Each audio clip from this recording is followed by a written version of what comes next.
أعوذ بالله من الشيطان الرجيم. بسم الله الرحمن الرحيم. إن من شيعته لإبراهيم إذ جاء ربه بقلب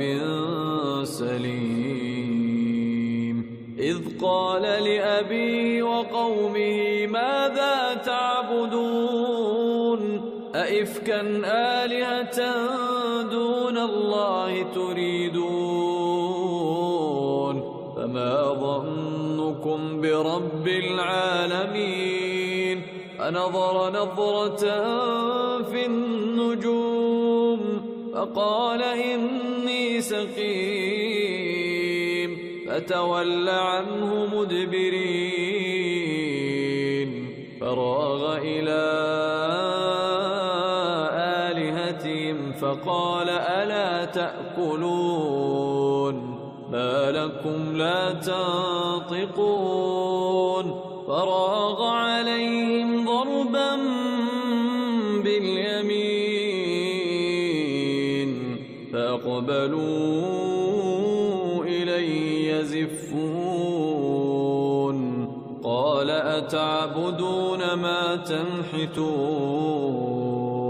والله خلقكم وما تعملون قالوا ابنوا له بنيانا فألقوه في الجحيم فأرادوا به كيدا فجعلناهم الأسفلين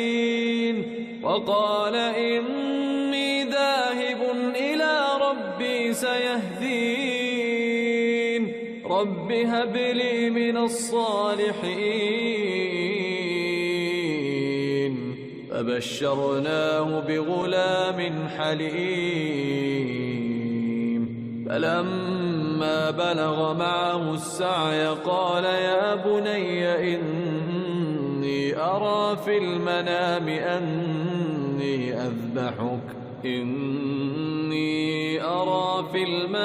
أني أذبحك فانظر ماذا ترى قال يا أبت افعل ما تؤمر ستجدني إن شاء الله من الصابرين فلما أسلما وتله للجبين وناديناه أن يا إبراهيم قد صدقت الرؤيا إنا كذلك نجزي المحسنين إن هذا لهو البلاء المبين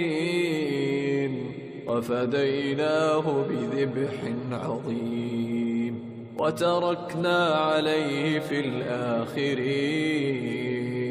سلام على إبراهيم كذلك نجزي المحسنين